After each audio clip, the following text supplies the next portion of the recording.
तो देखिएगा प्रश्नावली 2.2 में, प्रश्नावली 2.1 में क्या था, वो तो इजी था, ग्राफ दिया गया था।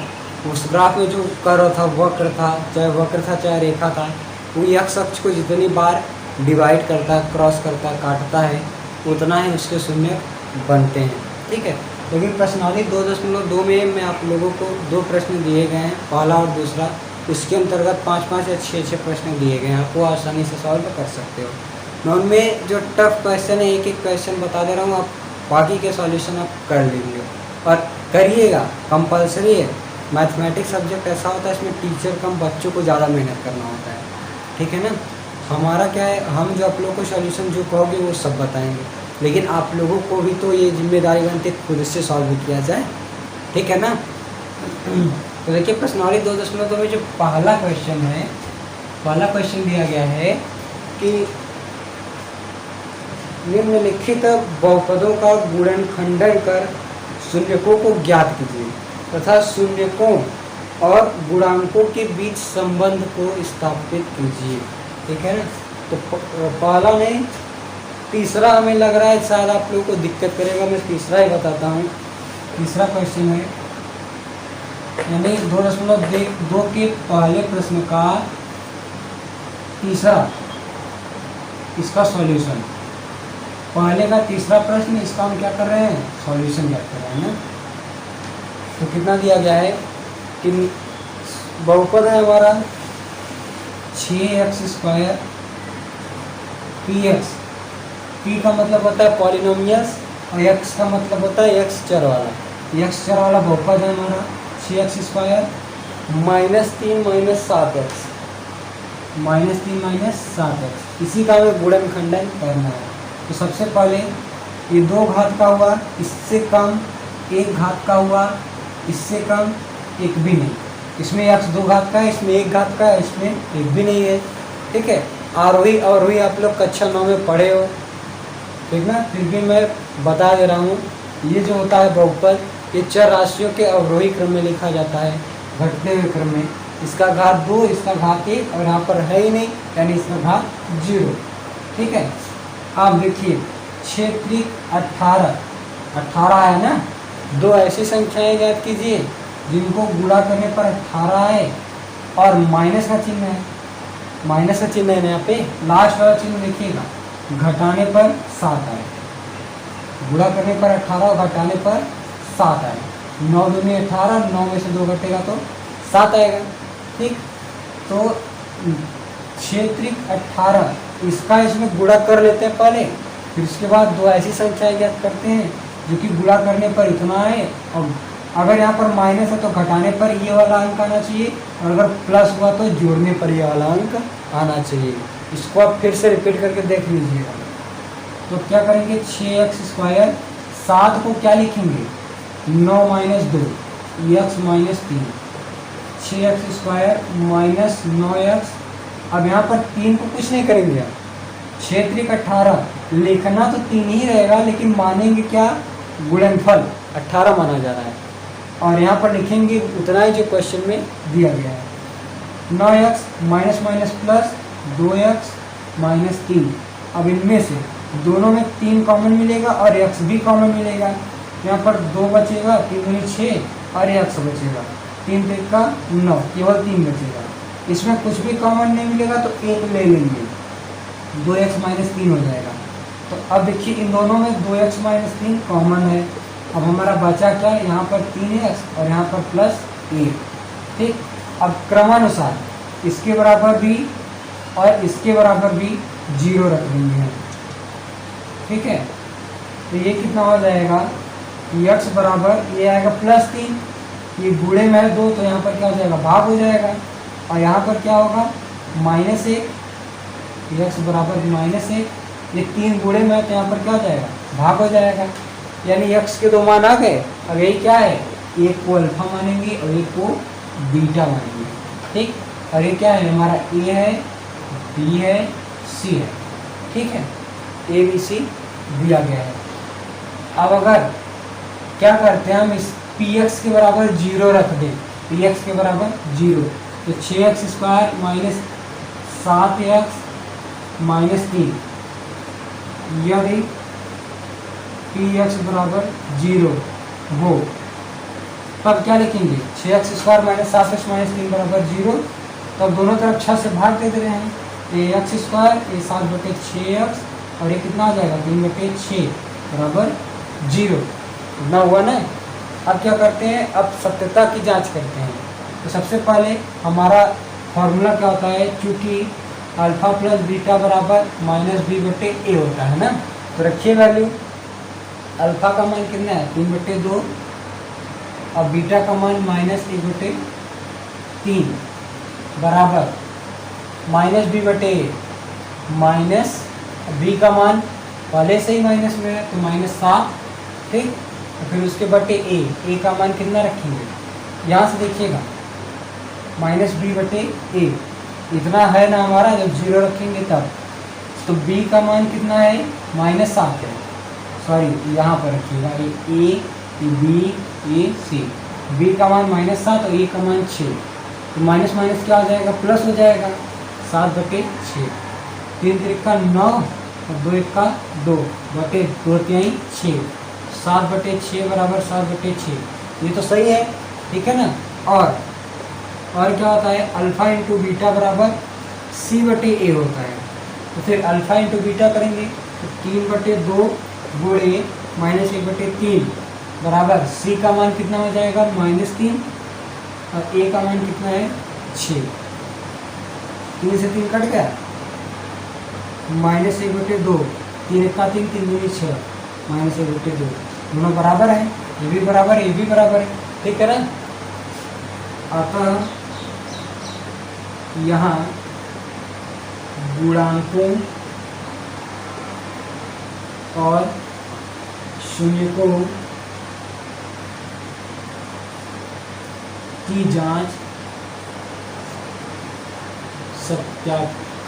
सत्यापित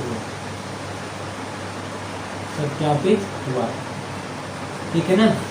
इतना लिख लीजिएगा, इसी प्रकार से सॉल्यूशन होगा। ये तीसरा बताएं, बाकी का आप कर लीजिएगा, ओके। हाँ तो ध्यान दीजिएगा, अब क्या है कि प्रश्नावली 2.2 का जो दूसरा प्रश्न है, उस दूसरे प्रश्न का तीसरा सॉल्यूशन हम बता रहे हैं, ठीक है। तो क्या दिया गया है दूसरे प्रश्न में कि नीचे निम्नलिखित, जो नीचे दिया गया है ना, वो बहुपद के मूलों का गुणनफल यानी शून्यकों का योगफल और गुणनफल दिया गया है ना। शून्यकों का योगफल और गुणनफल दिया गया है, यानी alpha plus beta, alpha into beta दिया गया है और आपको बहुपद बनाना है। तो इसमें से सबसे टफ हमें लग रहा है, आप लोगों को कन्फ्यूजन करने वाला तीसरा क्वेश्चन होगा, जो क्या है अल्फा प्लस बीटा 0 दिया है, अल्फा इंटू बीटा करड़ी में 5 दिया है, ठीक है ना। अब बहुपद बनाना है, क्योंकि फार्मूला क्या होता है, x² माइनस शून्य का मूल एक ही होता है, शून्यकों का योगफल इंटू x प्लस शून्यकों का गुणनफल, शून्यकों का गुणनफल इस प्रकार से होता है ना। हम क्या करेंगे, या इसी को क्या लिख सकते हो, x² minus alpha plus beta x plus alpha beta, ठीक। अब बना लीजिए, px बराबर x² minus alpha plus beta का मान 0 है प्लस अल्फा इंटू बीटा का मान करड़ी में 5 है, यानी x² प्लस करड़ी में 5। सिंपल है, आपको कुछ करना नहीं है, बस इसी प्रकार से अल्फा प्लस बीटा और अल्फा इंटू बीटा का मान ला करके रख दीजिए, बन जाए, ऐसे ही सॉल्यूशन है। तो देखिए प्रश्नावली 2.3 में, प्रश्नावली 2.3 का जो पहला क्वेश्चन है बहुत इजी क्वेश्चन है और काफ़ी बच्चे इससे कंफ्यूज थे। तो कमेंट में जैसा हमने देखा, सर भाग नहीं आ रहा है, भागफल नहीं आ रहा है, कैसे ज्ञात किया जाता है।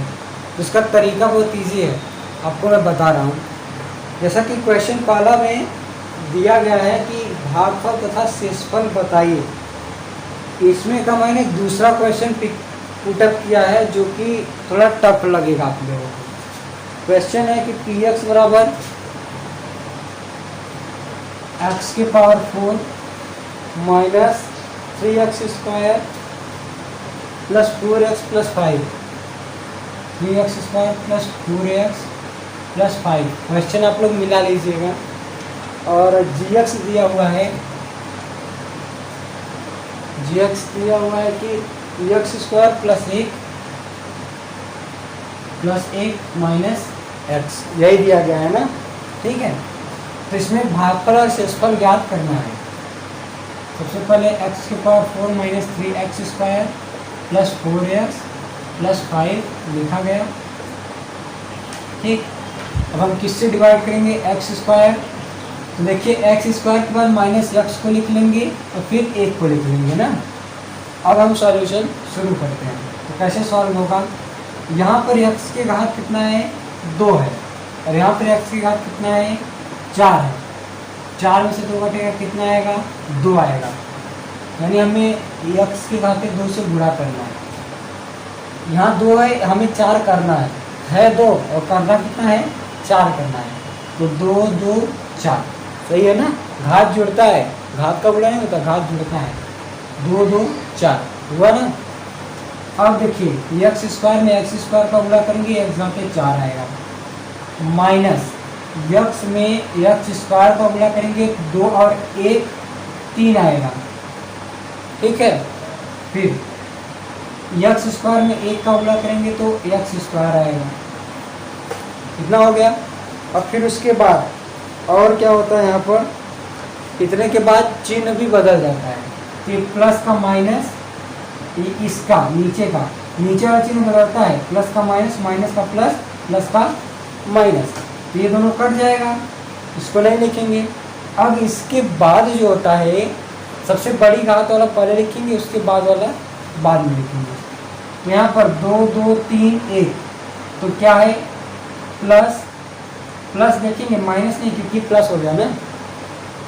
प्लस x के घात 3, अब फिर देखिए -3 और प्लस -3 और -1, -3 और -1 -4 x² प्लस 4x।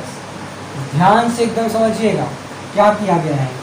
यहाँ पर देखिए x³ है, कैसे आया, प्लस x³, ये भी घात 2 का, ये भी घात 2 का है। ऐसा नहीं है कि इसके सीधा वाला लिखेंगे, ऐसा कुछ नहीं होता है। घात घात से जुड़ता है, ठीक है। घात समान है तभी वो हल होगा, अन्यथा नहीं होगा। इस बड़ी घात का है, उससे छोटी घात का हल करके लिख लिए, फिर उसके बाद उससे छोटी घात का उतार लेंगे। कितना उतारेंगे, प्लस 4x, ठीक है। अब हमें यहाँ कितना लाना है, प्लस लाना है और x³ लाना है। स्क्वायर है तो x से गुणा करेंगे, तो x³ आ गया, ठीक। फिर माइनस प्लस माइनस, x में x का गुणा करेंगे तो x² आ जाएगा, प्लस प्लस प्लस x में 1 का गुणा करेंगे तो x आ जाएगा, ठीक है। इसके बाद फिर से चिन्ह बदल जाएगा, प्लस का माइनस, माइनस का प्लस, प्लस का माइनस, ये दोनों कट गया। अब फिर देखिए -4 और प्लस 1, यहाँ तो घात समान है, -4 प्लस 1 -3x² प्लस माइनस।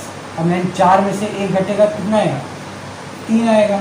अब यहाँ पर क्या बचा है, 5 बचा है, ठीक है। अब हमें कितना लाना है, माइनस लाना है, 3 लाना है और x² लाना है। तो केवल -3 से गुणा कर देंगे ना। तो x² में -3 का गुणा होगा तो -3x² आ जाएगा, माइनस माइनस प्लस 3 में x का गुणा होगा 3x, और फिर -3 1 का -3, फिर चिन्ह बदल जाएगा, ठीक। ये भी कट गया, बराबर है, ये भी कट गया, माइनस प्लस, प्लस माइनस, 0 0 हो गया ना। 5 और 3 8, ठीक है। अब ध्यान दीजिएगा, मैंने सिर्फ पहले वाले को ही देखा और बाद वालों को नहीं देखा, यही आपको भी करना है। सिर्फ पहले वाले को ध्यान में रखते हुए इस प्रकार से हल करते हैं, ठीक है ना। ये हमारा कितना हो जाएगा, भागफल, और ये क्या हो जाएगा, शेषफल। तो क्या लिखेंगे, भागफल बराबर x² प्लस x माइनस 3, और शेषफल कितना हो जाएगा, बराबर 8, ठीक। यही सॉल्यूशन है। तो इतना 2.2 का और 2.3 का क्वेश्चन बता दिए हैं। इसमें आप लोगों को इसी तरीके से बाकी का हल होगा, हल करिए। और जो भी प्रश्न नहीं आएंगे, ऐसे डेली का डेली 2-3 क्वेश्चन का सॉल्यूशन भेज देंगे, तो वीडियो ज़्यादा लंबा भी नहीं होगा और आप उस मतलब उस क्लास टाइम में आसानी से कर सकते हो। ठीक है, जो भी समस्या होता है तो आप उसे कमेंट में ज़रूर बताइएगा। धन्यवाद।